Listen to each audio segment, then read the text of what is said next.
Hello friends, कैसे हैं आप। स्वागत है आपका मेरे चैनल में।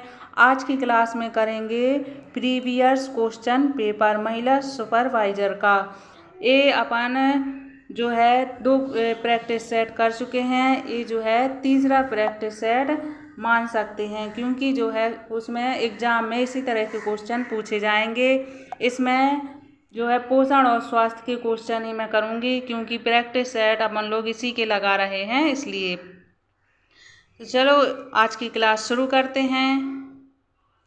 आज की क्लास का पहला क्वेश्चन है, प्रोटीन ऊर्जा कुपोषित बच्चे के आहार को में समृद्ध होना चाहिए। जो प्रोटीन ऊर्जा से कुपोषित बच्चा है उसके आहार में क्या समृद्ध होना चाहिए।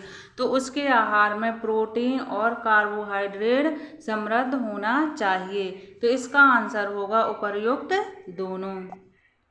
दूसरा क्वेश्चन है, इनमें से कौन सा उपाय बच्चों में कुपोषण की रोकथाम करने में मदद करता है। जो बच्चा कुपोषित है उसकी रोकथाम किस तरह कर सकते हैं। तो उसको जो है परिवार नियोजित एवं बच्चों के जन्म में अंतराल करके, यानी कि उनमें अंतर होना चाहिए।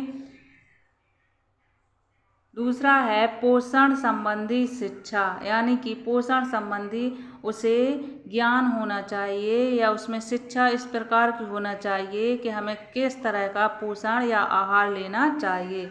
स्तनपान को बढ़ावा। इसलिए इस क्वेश्चन का आंसर होगा उपरोक्त सभी। तीसरा क्वेश्चन है, इनमें से कौन दस्त के उपचार का महत्वपूर्ण भाग नहीं है।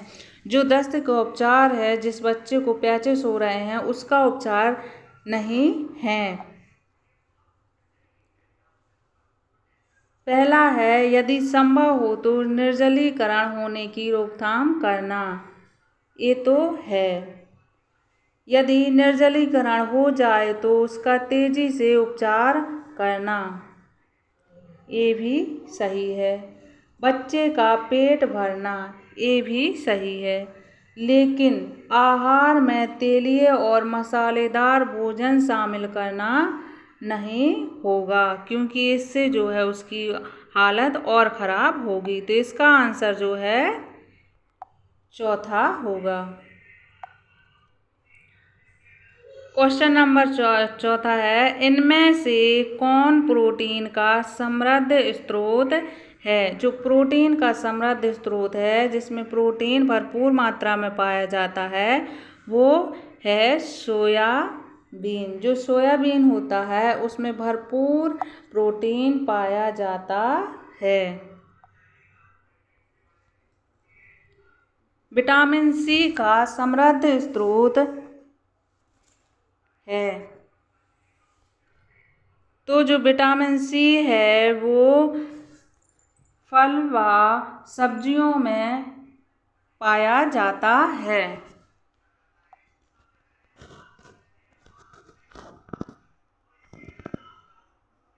छठवां क्वेश्चन है,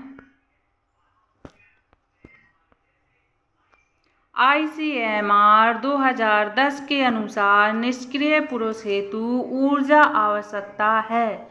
जो निष्क्रिय पुरुष है ICMR 2010 के अनुसार उसे कितने ऊर्जा की आवश्यकता है। तो उसे आवश्यकता है 2320 किलो कैलोरी। इसका आंसर होगा ऑप्शन नंबर 1।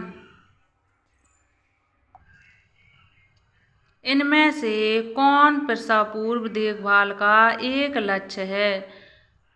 जब माता जो है किसी नवजात शिशु को जन्म देती है उसके बाद जो देखभाल होती है उसका एक लक्ष्य क्या है, या उसके जो लक्ष्य हैं वो क्या क्या हो सकते हैं। तो उसका लक्ष्य हो सकता है माता को स्वस्थ रखना। दूसरा, जन्म के समय भार सामान्य से कम होना व नवजात शिशु के संक्रमण आदि समस्याओं की रोकथाम में मदद करना।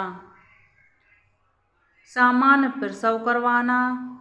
तो इसके जो हैं उपर्युक्त सभी आंसर सही होंगे। 8वां क्वेश्चन है गर्भावस्था में किस ऊर्जा स्रोत से बचना चाहिए। जब कोई महिला गर्भावस्था से है तो उसे किस किस चीज़ों से बचना चाहिए या स्रोतों से बचना चाहिए। तो अल्कोहल, कार्बोहाइड्रेट, प्रोटीन और वसा। तो उसे जो है कार्बोहाइड्रेट लेना चाहिए, प्रोटीन भी लेना चाहिए, वसा भी लेना चाहिए, लेकिन अल्कोहल से बचना चाहिए। तो इसका आंसर होगा पहला अल्कोहल। 9वां क्वेश्चन है वह प्रक्रिया जिसके द्वारा व्यक्ति का प्रतिरक्षा तंत्र किसी एजेंट के विरुद्ध दृढ़ीकृत हो जाता है कहलाती है। वह प्रक्रिया जिसके द्वारा व्यक्ति का प्रतिरक्षा तंत्र जो है किसी एजेंट के विरुद्ध दृढ़ीकृत हो जाता है, दृढ़ीकृत हो जाता है, यानी कि जो उसकी इम्यूनिटी क्षमता है वह जो है अच्छी हो जाती है, या रोगों से लड़ने की जो है उसमें जो प्रतिरोधक क्षमता है वह बढ़ जाती है, वह जल्दी बीमार नहीं होता। तो उसमें जो है प्रतिरक्षा प्रणाली भी बढ़ेगी। टीकाकरण जो करवाएंगे किसी बच्चे को तो उससे भी उसकी जो है इम्यूनिटी सिस्टम बढ़ेगा, यानी कि रोगों से लड़ने की क्षमता बढ़ेगी। तो इसका आंसर होगा उपरोक्त सभी। कॉर्टिसोल का बढ़ा हुआ स्तर वृद्धि हार्मोन में कमी कर देता है, जिससे बच्चा जो है हो जाता है, क्या हो जाता है। कॉर्टिसोल का बढ़ा हुआ स्तर यानी वृद्धि हार्मोन में कमी कर देता है। तो मोटापाग्रस्त, उपरोक्त सभी, क्षय पीड़ित से या वृद्धि रोध से पीड़ित। तो इसका आंसर होगा वृद्धि रोध से पीड़ित। जो कॉर्टिसोल का स्तर अगर बढ़ जाएगा तो जो है बच्चा वृद्धि रोध से पीड़ित हो जाएगा। इसका आंसर होगा वृद्धि रोध पीड़ित। माता को सामान्य से कम पोषण मिलने से पर प्रभाव पड़ता है। जब माता को कम पोषण मिलता है तो उस पर क्या प्रभाव पड़ता है। उपरोक्त दोनों, उपरोक्त में से कोई नहीं। माँ के दूध की मात्रा या माँ के दूध की गुणवत्ता। उपरोक्त दोनों जो है माँ के दूध की मात्रा में कमी आएगी और उसकी जो दूध की गुणवत्ता है वो भी प्रभावित होगी। तो इसका आंसर होगा उपरोक्त सभी। इनमें से कौन सा जोड़ा गलत है। पोलियो बंदर गलत है। प्लेग चूहा, प्लेग जो है चूहे से फैलता है। फीता कृमि शुगर के जो मांस होता है उससे होता है। मलेरिया मच्छर से होता है। लेकिन पोलियो जो है बंदर से नहीं होता, इसलिए पहला जो है सही होगा।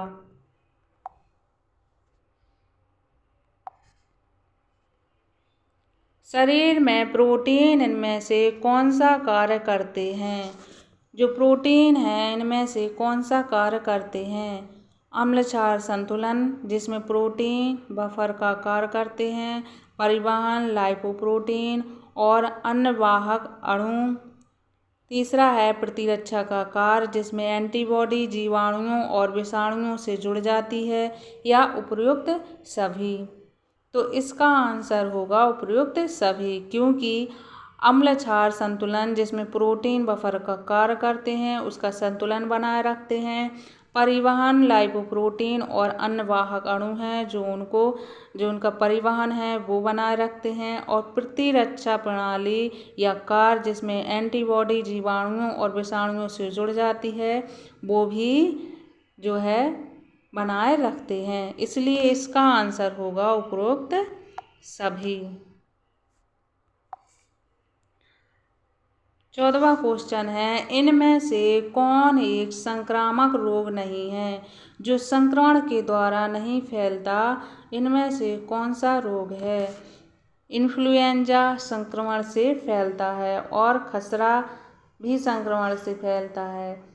क्षय रोग ट्यूबरकुलोसिस, ये भी जो है इसे टीबी के नाम से भी जाना जाता है, ये भी संक्रमण से फैलता है। लेकिन रतौंधी जो है ये विटामिन की कमी से होने वाला रोग है, इसलिए ये संक्रमण से फैलने वाला रोग नहीं है। इसका आंसर जो है ऑप्शन नंबर 4 होगा। 15वां क्वेश्चन है, 12 अप्रैल 2005 को माननीय प्रधानमंत्री द्वारा किस कार्यक्रम को आरंभ किया गया था? तो जो 12 अप्रैल 2005 को प्रधानमंत्री द्वारा कार्यक्रम आरंभ किया गया था वह था नेशनल रूरल हेल्थ मिशन, यानी राष्ट्रीय ग्रामीण स्वास्थ्य मिशन अभियान।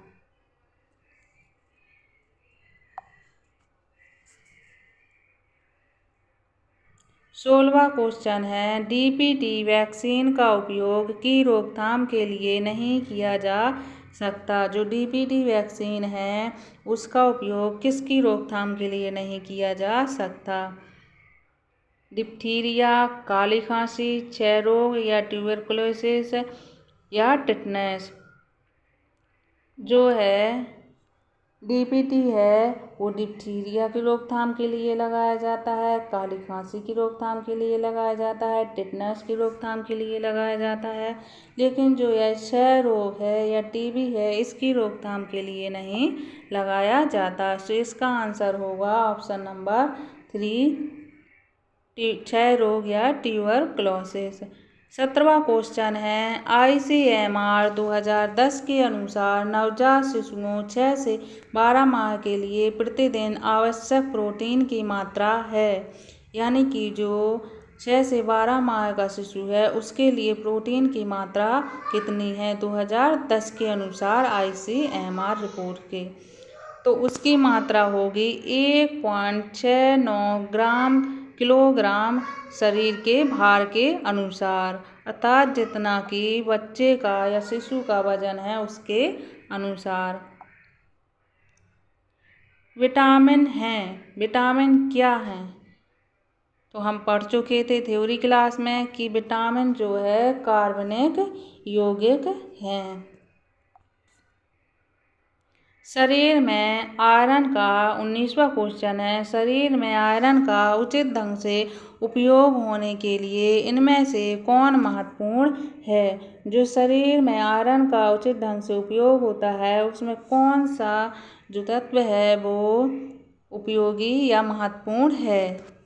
तो उसके लिए है एस्कॉर्बिक अम्ल एवं प्रोटीन। जो विटामिन सी है एवं प्रोटीन है वो शरीर में आयरन का जो उचित ढंग से उपयोग है उसके लिए आवश्यक है। 20वां क्वेश्चन है, इनमें से किसे किशोरावस्था के दौरान खान पान से संबंधित विकार नहीं माना जाता? जो किशोरावस्था है उसके दौरान खान पान संबंधी जो विकार है वो नहीं माना जाता। एनोरेक्सिया नर्वोसा, बुलिमिया नर्वोसा, मासिक धर्म या ठूस ठूस कर खाना? इसमें जो है मासिक धर्म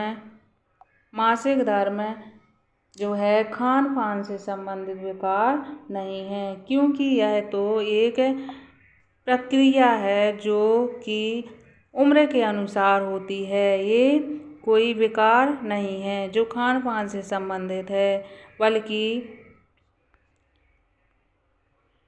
बल्कि अगर व्यक्ति एनोरेक्सिया नर्वोसा, बुलिमिया नर्वोसा व ठूस ठूस के खाना खाएगा तो इससे जो है उसमें विभिन्न प्रकार की बीमारी या विकार होंगे। लेकिन जो है मासिक धर्म है ये तो एक प्रकार की प्रक्रिया है।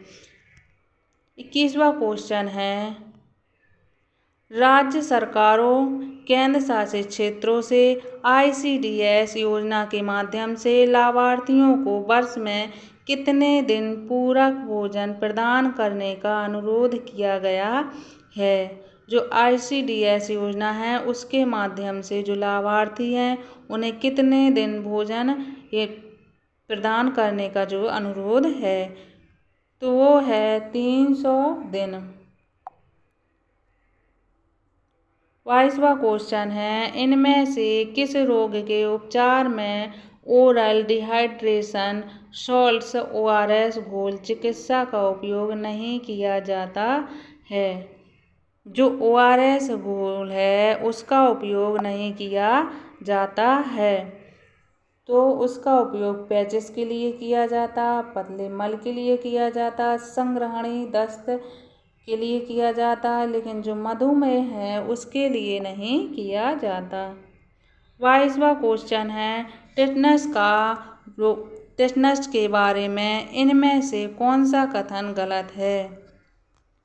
पहला ऑप्शन है, टेटनस का रोगावरण काल इंक्यूबेशन पीरियड आमतौर पर 3 से 21 दिन का होता है। दूसरा ऑप्शन है, ट्रॉमा आघात शल्यक्रिया एवं इंजेक्शन से उत्पन्न तीक्ष्ण घावों या दीर्घकालीन त्वचा क्षतियों एवं संक्रमणों में क्लोस्ट्रीडियम टिटने की विषाणु प्रवेश कर जाते हैं। यह क्लोस्ट्रीडियम टिटनी के कारण होने वाला एक जीवविष माध्यमिक रोग है। टेटनस व्यक्ति से व्यक्ति को फैलता है। जो टेटनस है ये व्यक्ति से व्यक्ति को नहीं फैलता। ये जो है गलत कथन है। 24वां क्वेश्चन है, स्तनपान का मुख्य लाभ है। जो स्तनपान है वो कराने से क्या लाभ है। तो स्तनपान कराने से जो है शक्तिशाली प्रतिरक्षा मिलती है। जो बच्चा है उसकी इम्यूनिटी सिस्टम है, जो रोगों से लड़ने की शक्ति है, जो वो बढ़ती है। इसलिए इसका आंसर होगा शक्तिशाली प्रतिरक्षा। 25वां क्वेश्चन है, भारत सरकार द्वारा वर्ष से विटामिन ए न्यूनता के विरुद्ध रोग निरोध कार्यक्रम का कार्यान्वयन किया जा रहा है। इसका सही आंसर होगा 1970 में किया गया था। तो ये थी आज की मेरी क्लास। आपको कैसी लगी कमेंट करके ज़रूर बताइएगा और मेरे चैनल को लाइक सब्सक्राइब ज़रूर कीजिएगा।